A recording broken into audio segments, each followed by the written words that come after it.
बहुत पवित्र दिन प्रारंभ होने वाले हैं।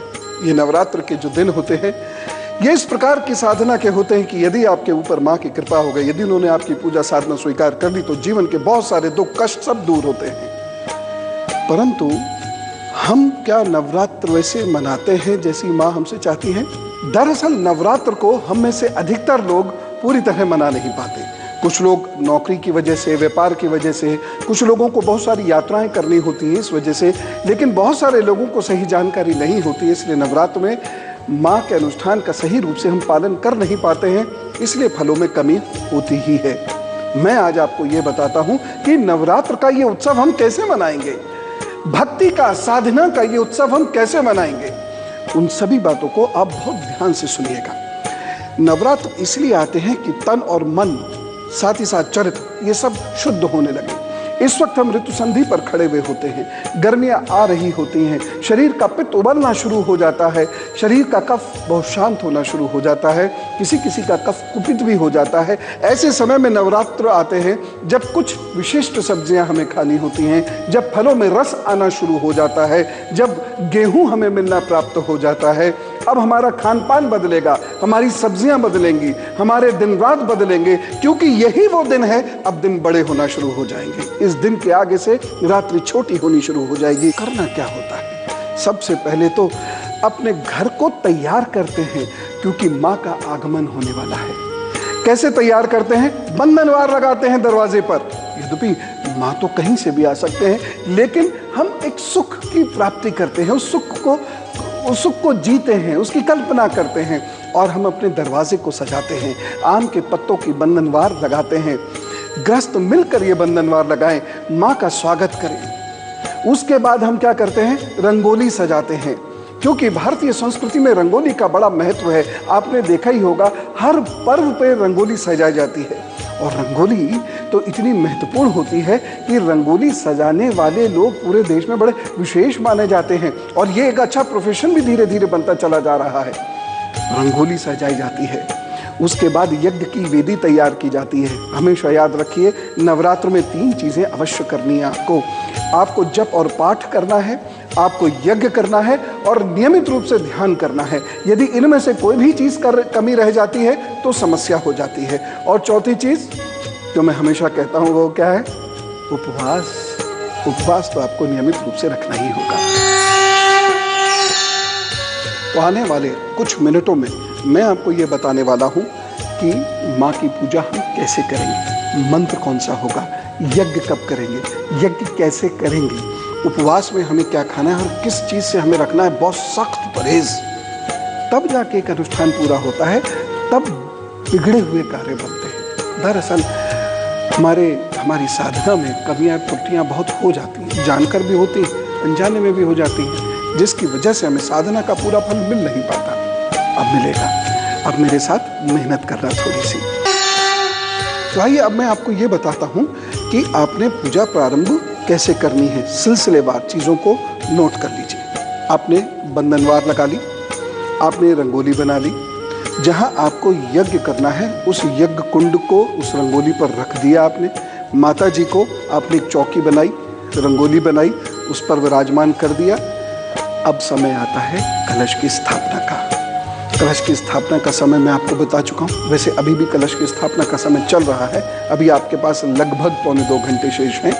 कलश की स्थापना कर लीजिए। ओम तत्वाजामि ब्रह्मणा वन्दमान तदा शास्ते ददमानो हविर्वे अहेडमानो वरुणे हवोद्युरुषको समान आयु प्रमुखे ओम सुजातो ज्योतिगा सहस्रम वरुथमास स्वाहा वासो अग्रे विश्वरूपगो संध्येषु विभावस।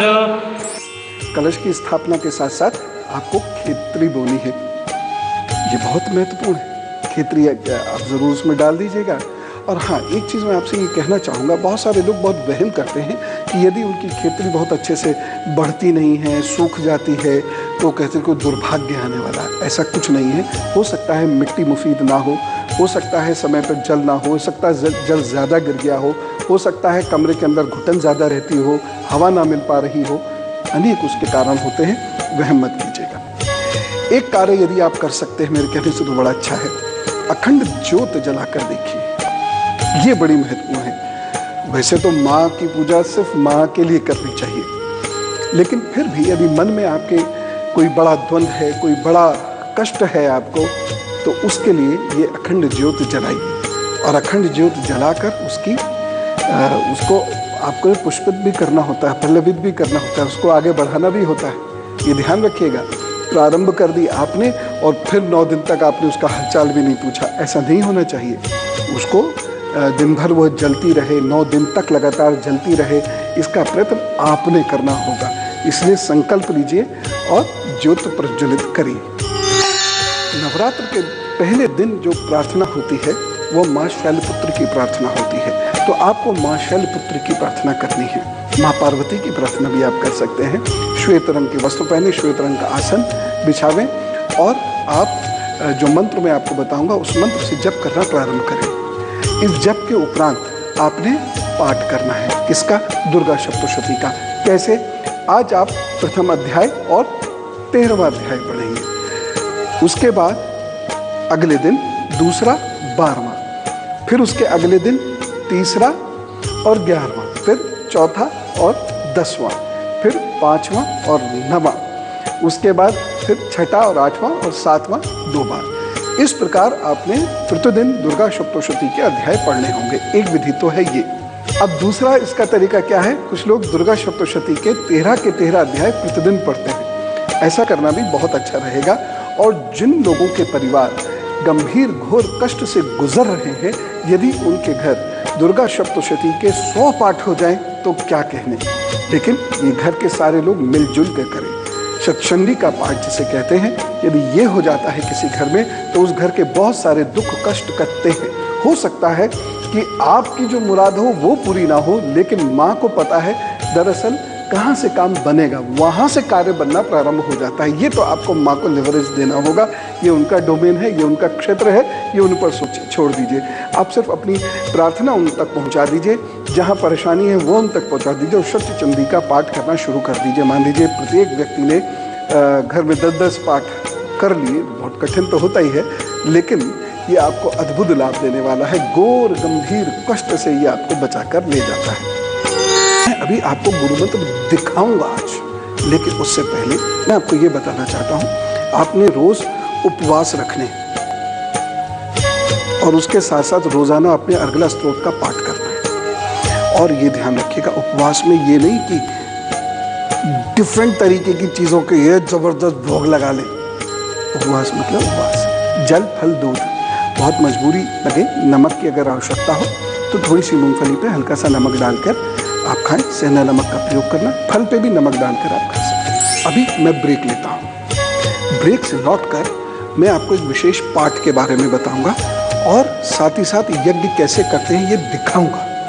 थोड़ा सा समय देख लीजिएगा, इन 9 दिनों का सही से उपयोग कीजिएगा, तब माता की कृपा प्राप्त होगी। और अब गुरु मंत्र। सबसे पहले जो मुख्य बात है जान लीजिए, जिसको मैं अभी थोड़ी देर से लगातार आपको बता रहा हूं कि नियमित रूप से हवन करना बहुत आवश्यक है। नवरात्रि में नियमित हवन करने से बड़े विशेष लाभ होते हैं। और लाभ तो छोड़िए, हवन करने से आपकी जो शुद्धि होनी प्रारंभ होती है और आपका माँ से जो सीधा कनेक्ट होना प्रारंभ होता है वो बहुत महत्वपूर्ण है। तो हवन और ध्यान यही 2 मुख्य हैं जिनसे आपका और उस दिव्य शक्ति का कनेक्ट होता है। जब आप अज्ञारी के लिए बैठें, अपने हवन कुंड को बहुत सुंदर बना के रखिए। बहुत सारे लोग बस कहीं से कुछ भी लाके उसके अंदर थोड़ा सा कुछ जला के यज्ञ कर देते हैं, ऐसे नहीं। आपको 9 दिन का कुल सवाल है, आधा पौना घंटा थोड़ा जल्दी उठिए और सुंदर सा यज्ञ कुंड बना के और उसके बाद जल से उसको पवित्र कीजिए। और यदि आपको पवित्रीकरण मंत्र आता है तो बहुत अच्छी बात है, नहीं तो आप एक छोटे से मंत्र से जल से पवित्र कर सकते हैं। जैसे आपको पंडित श्री हरि जी करके दिखाएंगे। ओम अपवित्रः पवित्रो वा सर्वावस्थांगतो विवा यः स्मरेत् पुंडरीकाक्षं सभायाभ्यन्तरस्सुजे। इसके बाद आप इसको ओम पवित्र पवित्र भव ये भी कह सकते हैं। और इसके बाद फिर समय आता है अग्नि प्रज्वलन का। आपने हवन कुंड के अंदर, हवन कुंड आपका छोटा भी हो सकता है, बड़ा भी हो सकता है। हवन कुंड के अंदर फिर आपने अग्नि को प्रज्वलित करना है। अग्नि प्रज्वलित करने के उपरांत जो मंत्र मैं आपको बता रहा हूं, जितने अधिक जप आप इस नवरात्र में कर सके उतने कर लीजिएगा। मैं आपको विश्वास दिलाता हूं ये अद्भुत लाभकारी है। माँ से जुड़ने की कोशिश तो करिए, आगे सब वो देख लेंगी। प्रारंभ करते हैं अग्नि प्रज्वलन। ओम अग्निमीडे पुरोहितं यज्ञस्य देवमृत्युजं होतारं रत्नधातमम् अग्निः पूर्वेभिरिषिभिरीड्यो नूतने रुता स देवाय एह वक्षसे। हरिः ओम। ओम व्यानाय स्वाहा इदं व्यानाय इदं न मम। ओम उदानाय स्वाहा इदं उदानाय इदं न मम। और इसके बाद अब हम लोग मंत्र प्रारंभ करेंगे। ओम ऐं ह्रीं क्लीं नमः चंडिकायै स्वाहा। ओम ऐं ह्रीं क्लीं नमः चंडिकायै स्वाहा। ओम ऐं ह्रीं क्लीं नमः चंडिकायै स्वाहा। ओम ऐं ह्रीं क्लीं नमः चंडिकायै स्वाहा। ओम ऐं ह्रीं क्लीं नमः चंडिकायै स्वाहा। जब भी आप आहुति डालें तो हमेशा याद रखें, इसे मृग मुद्रा कहते हैं।